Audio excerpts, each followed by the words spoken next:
රජයේ ප්‍රවෘත්ති දෙපාර්තමේන්තුවේ ප්‍රවෘත්ති වාර්තාකරණය ඉන්ෆෝ නිවුස් ශීර්ෂ පාඨ සමස්ත විදුලි අවශ්‍යතාවෙන් 70%ක් පුනර්ජනනීය බලශක්තිය මගින් උත්පාදනය කිරීමට ජනපතිගෙන් උපදෙස්. ජාත්‍යන්තර ප්‍රජාතන්ත්‍රවාදී දිනය වෙනුවෙන් අගමැතිගෙන් පණිවිඩයක්. විදේශයන්හි සිට පැමිණෙන ශ්‍රී ලාංකිකයන්ගෙන් සැලකිය යුතු සංඛ්‍යාවක් COVID-19 ආසාදිතයින්. කාබනික පොහොර නිෂ්පාදනය ප්‍රචලිත කිරීමට වැඩපිළිවෙලක් ක්‍රියාත්මක කරන බව කෘෂිකර්ම ඇමති පවසයි. සූර්ය කෝෂ සඳහා අවශ්‍ය බැටරි දේශීයව නිපදවීමට සැලසුම්. වසර 2030 වන විට රටේ සමස්ත විදුලිය අවශ්‍යතාවෙන් 70%ක් පුනර්ජනනීය බලශක්ති මූලාශ්‍රමකින් උත්පාදනයට සැලසුම් සකස් කළ යුතුයයි අතිගරු ජනාධිපති ගෝඨාභය රාජපක්ෂ මැතිතුමා ප්‍රකාශ කරනවා.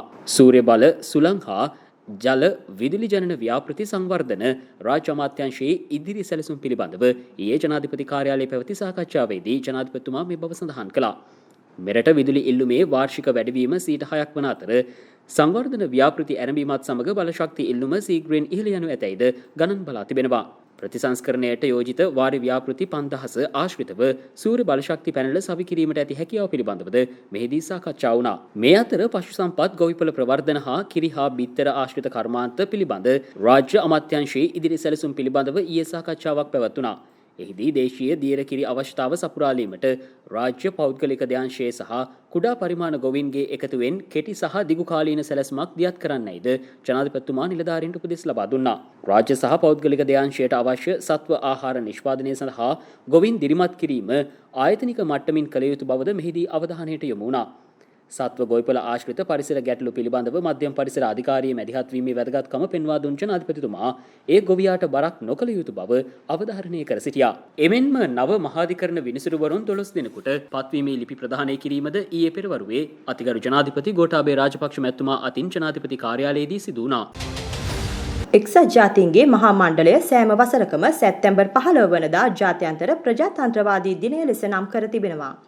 මෙම දිනයට සමගාමීව ප්‍රජාතන්ත්‍රවාදය සුරක්ෂිත කළ රටක අගමැතිවරයා ලෙස පණිවිඩයක් නිකුත් කිරීමට ලැබීම තමන් මහත් සතුටට පත්වන බව ගරු අග්‍රාමාත්‍ය මහින්ද රාජපක්ෂ මැතිතුමා පවසනවා.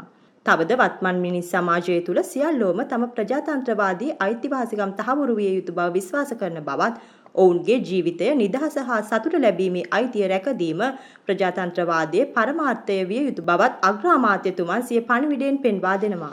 එමෙන්ම ප්‍රජාතන්ත්‍රවාදය රැකගනිමින් නිදහස් නිවහල් ස්වෛරී රාජ්‍යයක් ලෙස අනාගත ලොවට පිය නගන්නට ජාත්‍යන්තර ප්‍රජාතන්ත්‍රවාදී දිනයේ යෙදෙන අද දිනේ සියලු ශ්‍රී ලාංකිකයන්ට අග්‍රාමාත්‍යතුමන් ආරාධනා කර සිටියා. ශ්‍රී ලංකාවේ ඉතාලි තානාපතිනි රීටා ජුලියානා මැනෙල්ලා මහත්මිය පසුගියදා අරලිගහ මන්දිරයේදී ගරු අග්‍රාමාත්‍ය මහින්ද රාජපක්ෂ මහතා හමු වුණා.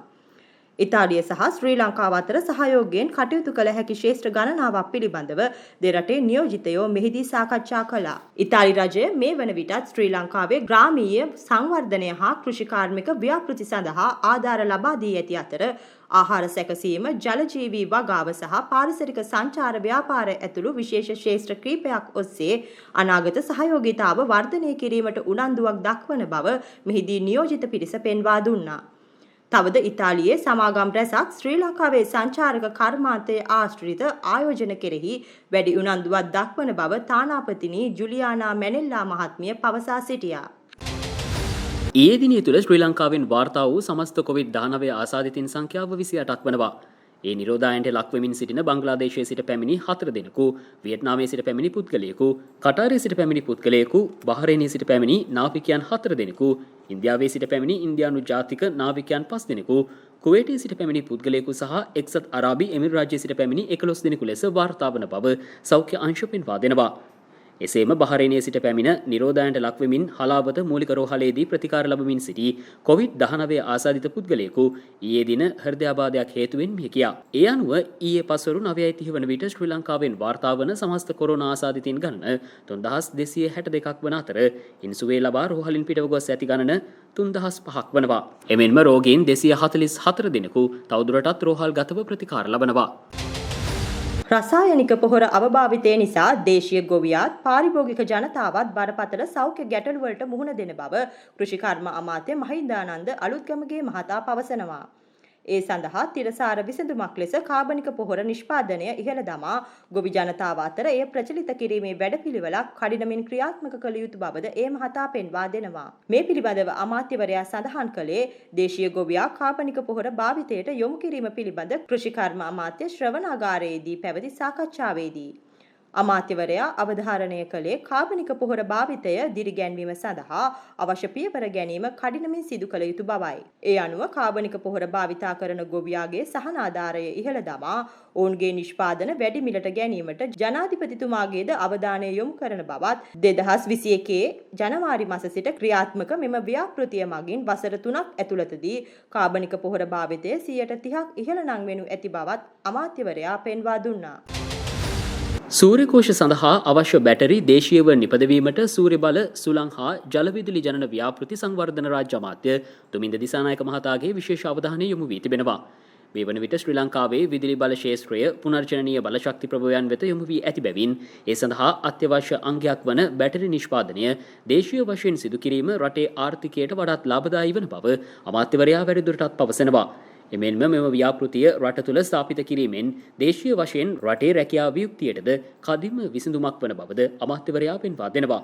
අමාත්‍යවරයා මේ බව පවසා සිටියේ එක්සත් රාජධානියේ ස්ටොටෙරා ආයතනය සමග Zoom තාක්ෂණය ඔස්සේ මේ සම්බන්ධයෙන් පැවති විශේෂ සාකච්ඡාවකදී. Info briefing. පාසල් පිරිවෙන් ඇතුළු අධ්‍යාපන ක්ෂේත්‍රයේ පවතින ගැටලු හඳුනා ගැනීමටත් ප්‍රගතිය සොයා බැලීමටත් අඩුපාඩු හඳුනා ගැනීමටත් ඉදිරියේ කටයුතු කරන බව අධ්‍යාපන අමාත්‍ය මහාචාර්ය ජී.එල්. පීරිස් මහතා පවසනවා. අමාත්‍යවරයා මේ බව පවසා සිටියේ බෙල්ලම්විල රජමහා විහාරයේ විහාරාධිපති ආචාර්ය බෙල්ලම්විල ධම්මරතන නාහිමියන් බැහැ ගිය අවස්ථාවේදී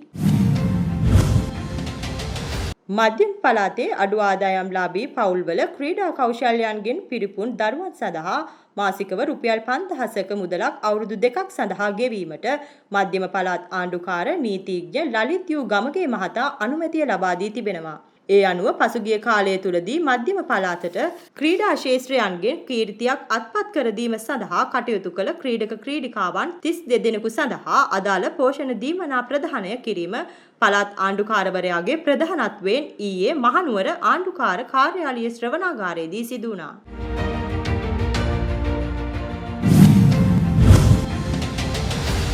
කෝමාරිකා වගාව අම්පාර දිස්ත්‍රික්කය තුළ ව්‍යාප්ත කර අම්පාර දිස්ත්‍රික්කයේ පවුල්වල ආදායම ඉහළ මට්ටමට ගෙන ඒමේ වැඩපිළිවෙලක් ක්‍රියාත්මක කිරීමට ශ්‍රී ලංකා සමෘද්ධි සංවර්ධන අධිකාරිය ආරම්භ කර තිබෙනවා. දිස්ත්‍රික්කයේ ප්‍රාදේශීය ලේකම් කොට්ටාස 20 තුළම මෙම වගාව ව්‍යාප්ත කිරීමට පීවර ගන්නා අතර දැනට ඒ සඳහා ප්‍රාදේශීය ලේකම් කොට්ටාස 7ක් තෝරාගෙන තිබෙනවා.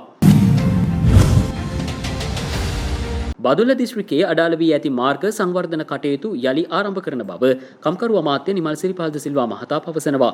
පසුගියදා බදුල්ල දිස්ත්‍රික් ලේකම් කාර්යාලීය ශ්‍රවණාගාරයේදී පැවති සාකච්ඡාවේදී මේ බව අමාත්‍යවරයා ප්‍රකාශ කළා. බදුල්ල දිස්ත්‍රික්කය තුළ මාර්ග සංවර්ධනය සම්බන්ධයෙන් පැන නැගී ඇති ගැටලු විශාල ප්‍රමාණයක් මෙහිදී සාකච්ඡා කිරීම සිදු කෙරුණා. තවත් තොරතුරු මීළඟ ඉන්ෆෝ නිවුස් තුලින් බලාපොරොත්තු වන්න.